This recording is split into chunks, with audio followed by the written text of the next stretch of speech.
Welcome to tech Rockers. இந்த வீடியோவில் நம்ம என்ன பார்க்க போகிறோம்னா அஜெண்டா ஆஃப் த கோர்ஸ் பார்க்க போகிறோம். அஜெண்டா ஆஃப் த கோர்ஸ் பார்க்குறதுக்கு முன்னாடி மைக்ரோ சர்வீசஸில் நம்ம டேட்டா பேஸ் எப்படி இன்கார்ப்ரேட் பண்ணணும் அப்படின்றத பற்றி பார்த்துடலாம். சரிங்களா? இப்போ மோனோலித்திக் அப்ளிகேஷன்னா single application single database. Okay, fine. இப்போ மைக்ரோ சர்வீசஸ் ஆர்கிடெக்சர் ஸ்டைலுக்கு வந்துட்டோன்னா ஒரு என்டையர் அப்ளிகேஷனை மாடியூல் வைஸாக பிரித்து செவரல் மைக்ரோ சர்வீசஸாக எழுதியிருக்கோம். ஸோ இந்த இடத்துல single database or centralised database use பண்ணுறது நாட் ரெக்கமெண்டட். ஏன் இட் இஸ் நாட் ரெக்கமெண்டட் அப்படின்னு கேட்டிங்கன்னா, நம்ம பிஸ்னஸ் லாஜிக்கை மைக்ரோ சர்வீசஸாக செவரல் பார்ட்ஸாக பிரிச்சிட்டோம். Business logic microservice architecture ஸ்டைலில் ஃபாலோ பண்ணிடுச்சு. அதுக்கப்புறம் டேட்டா பேஸ் லேயரை நம்ம சென்ட்ரலைஸ்டாவோ இல்லை சிங்கிள் டேட்டா பேஸாக யூஸ் பண்ணனாவோ again we are relying on monolith style which is antipattern to the microservice architectural style. சரிங்களா? ஸோ அதனால் மைக்ரோ சர்வீஸ் ஆர்கிடெக்சரல் ஸ்டைல் நம்ம போகும்போது டேட்டா பேஸை எப்படி இன்கார்ப்ரேட் பண்ணணும் நம்ம மைக்ரோ சர்வீசஸ் கூட அப்படின்றதுக்கு ஒரு ரெக்கமெண்டேஷன்ஸ் இருக்குது. என்னென்னு பார்த்தீங்கன்னா 3 டைப்பாக சொல்கிறாங்க.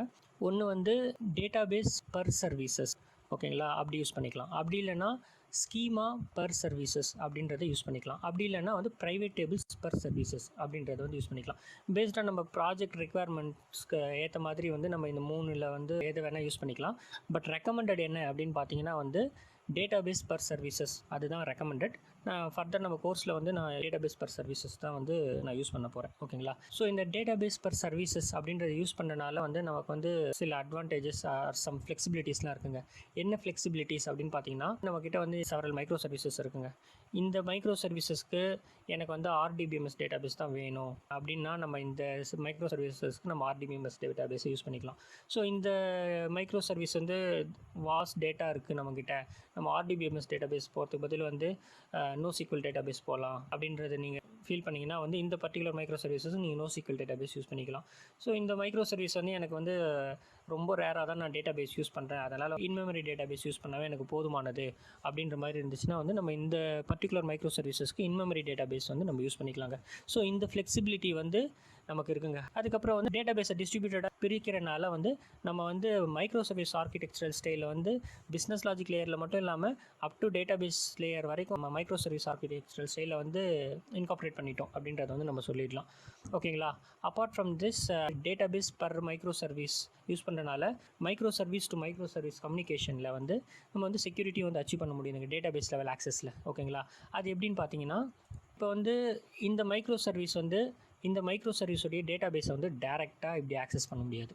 சரிங்களா? இன்ஸ்டன்ட் எப்படி ஆக்சஸ் பண்ணணும்னா இந்த மைக்ரோ சர்வீஸ் கூட பேசி இந்த மைக்ரோ சர்வீஸ் கேட்குற டேட்டாவை கொடுக்குற பர்மிஷன்ஸ் இருந்துச்சுன்னா இந்த மைக்ரோ சர்வீஸ் அந்த டேட்டாவை கொடுக்குங்க. இல்லைனா ஆத்தரைசேஷன் இஷ்யூஸ் இருந்துச்சுன்னா டேட்டாவை கொடுக்காதுங்க. Okay, fine. இது முடிஞ்சது. இப்போ நம்ம அஜெண்டா ஆஃப் த கோர்ஸுக்கு போயிடலாம். அஜெண்டா ஆஃப் த கோர்ஸ் இதில் மொத்தம் ஒரு 7 டாபிக்ஸ் நம்ம கவர் பண்ண போகிறோங்க. Point number 1, micro service communication. இந்த டாபிக் அண்டரில் நான் என்ன பேச போகிறேன்னா, எக்ஸ்பிளைன் பண்ண போகிறேன்னா எப்படி ஒரு மைக்ரோ சர்வீஸ் இன்னொரு மைக்ரோ சர்வீஸ் கூட கம்யூனிகேட் பண்ணுது, எப்படி ஒரு மைக்ரோ சர்வீஸ் இன்னொரு மைக்ரோ சர்வீஸ் கூட டேட்டாவை ஷேர் பண்ணுது அப்படின்றத பற்றி நான் இந்த டாப்பிக்கில் எக்ஸ்பிளைன் பண்ண போகிறேங்க. இதில் யூஸ் பண்ணுற டெக்னாலஜி என்னென்னு பார்த்தீங்கன்னா நெட்ஃப்ளிக்ஸ் யுரேகா. இது என்ன பேட்டர்னை பேஸ் பண்ணி இம்ப்ளிமெண்ட் பண்ணியிருக்காங்க இந்த நெட்ஃப்ளிக்ஸ் யுரேகான்னு பார்த்தீங்கன்னா சர்வீஸ் டிஸ்கவரி பேட்டர்ன். ஓகேங்களா? ஸோ நான் சர்வீஸ் டிஸ்கவரி பேட்டர்னும் இந்த டாபிக் அண்டரில் நான் எக்ஸ்பிளைன் பண்ணிடுவேன். பாயிண்ட் நம்பர் 2 பார்த்தீங்கன்னா scaling micro services and load balancing. இந்த டாபிக் கீழே எப்படி ஒரு மைக்ரோ சர்வீசஸ் எப்படி ஸ்கேல் பண்ணுறது அப்படின்றத பற்றி எக்ஸ்பிளைன் பண்ண போகிறேன். ஸ்கேல் பண்ணிட்டால் மட்டும் போதாதுங்க. நம்ம மைக்ரோ சர்வீசஸ் ஸ்கேல் பண்ணாலும் நம்ம லோட் பேலன்சிங் மெக்கானிசம் அச்சீவ் பண்ணணும். இதுக்கு யூஸ் பண்ணுற டெக்னாலஜி என்னன்னு பார்த்தீங்கன்னா நெட்ஃப்ளிக்ஸ் ரிப்பன். இந்த லோட் பேலன்சிங் கீழே நான் எக்ஸ்பிளைன் பண்ண போகிறேங்க. Point number 3, fault tolerance and resilience in micro services. So இந்த டாப்பிக்கு கீழே நான் என்ன எக்ஸ்பிளைன் பண்ண போகிறேன்னா, எப்படி ஒரு நம்மளுடைய மைக்ரோ சர்வீஸ் ஃபால்ட் டாலரன்ஸாக இருக்குது. ஃபால்ட் டாலரன்ஸ்னால் என்னென்னா அகைன்ஸ்ட் ஃபெயிலியர். ஒரு மைக்ரோ சர்வீஸ் ஃபெயில் ஆச்சுன்னா how it can tackle the failures அப்படின்றத சொல்லலாம். ஓகேங்களா? அதை பற்றி எக்ஸ்பிளைன் பண்ண போகிறேன். அண்ட் ரெசிலியன்ஸ்னாலும் it's again same as like fault tolerance. எந்த அளவுக்கு நம்ம மைக்ரோ சர்வீஸ் ரெசிலியண்ட்டாக இருக்குது, இம்யூனாக இருக்குது டு த ஃபெயிலியர்ஸ் அப்படின்றத பற்றி எக்ஸ்பிளைன் பண்ண போகிறோங்க. இதில் நம்ம யூஸ் பண்ணுற டெக்னாலஜி என்னென்னு பார்த்தோன்னா நெட்ஃப்ளிக்ஸ் ஹெஸ்ட்ரிக்ஸ் அப்படின்ற டெக்னாலஜி யூஸ் பண்ண போகிறோங்க. ஓகேங்களா? Point number 4 centralised configurations.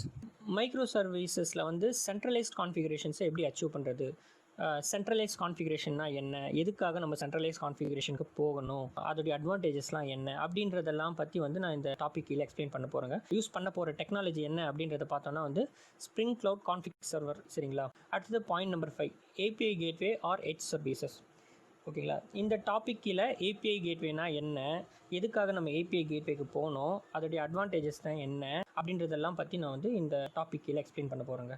இதில் யூஸ் பண்ண போகிற டெக்னாலஜி என்ன அப்படின்றத பார்த்தீங்கன்னா Zuul proxy or spring cloud gateway அப்படின்ற டெக்னாலஜி யூஸ் பண்ணி தான் வந்து இந்த ஏபிஐ கேட்வே வந்து நம்ம மைக்ரோ சர்வீசஸில் அச்சீவ் பண்ண போகிறோம். சரிங்களா. அதுக்கடுத்தது பாயிண்ட் நம்பர் 6, சென்ட்ரலைஸ் லாகிங் இன் மைக்ரோ சர்வீசஸ். லாகிங் வந்து மைக்ரோ சர்வீசஸில் எப்படி நம்ம அச்சீவ் பண்ண போகிறோம் அப்படின்றது. ஏன்னா வந்து மைக்ரோ சர்வீஸ் வந்து டிஸ்ட்ரிபியூட்டடாக இருக்குது. So logging will also be distributed. ஓகேங்களா. ஸோ அப்படி லாகிங் டிஸ்ட்ரிபியூட்டடாக இருக்கனால நமக்கு வந்து ஒரு லாகை பார்த்து ஒரு சடனாக ஒரு ப்ராப்ளம்னா எந்த லாகை பார்க்குறது அப்படின்ற ப்ராப்ளம்ஸ்லாம் நிறைய இருக்குது. ஓகேங்களா. ஸோ அதை ஓவர் கம் பண்ணுறதுக்காக தான் வந்து நம்ம என்ன யூஸ் பண்ணோம்னா சென்ட்ரலைஸ் லாகிங் இன் மைக்ரோ சர்வீசஸ் அப்படின்ற கான்செப்ட்டுக்கு வரும். சரிங்களா. ஸோ நான் இந்த டாபிக் கீழே வந்து சென்ட்ரலைஸ் லாகிங் எப்படி அச்சீவ் பண்ணுறது நம்ம மைக்ரோ சர்வீசஸில் அப்படின்றத பற்றி கிளியராக எக்ஸ்பிளைன் பண்ண போகிறேன்.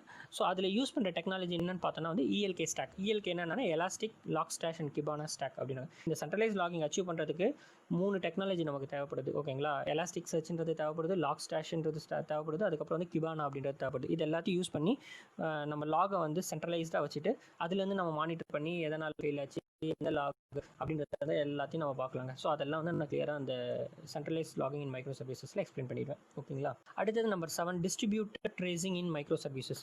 இந்த டாபிக் கீழே வந்து நான் என்ன எக்ஸ்பிளைன் பண்ண போகிறேன்னா டிஸ்ட்ரிபியூட்டட் ட்ரேசிங்னா என்ன, எப்படி வந்து இந்த டிஸ்ட்ரிபியூட்டட் ட்ரேசிங்கை மைக்ரோ சர்வீசஸில் அச்சீவ் பண்ண போகிறோம் அப்படின்றதெல்லாம் இந்த டாபிக் கீழே நான் பேச போகிறேன். That is all about agenda of the course. ஓகேங்களா. ஸோ நம்ம நெக்ஸ்ட் வீடியோவில் வந்து மைக்ரோ சர்வீஸ் கம்யூனிகேஷன் இதுலேருந்து ஆரம்பிப்போம்.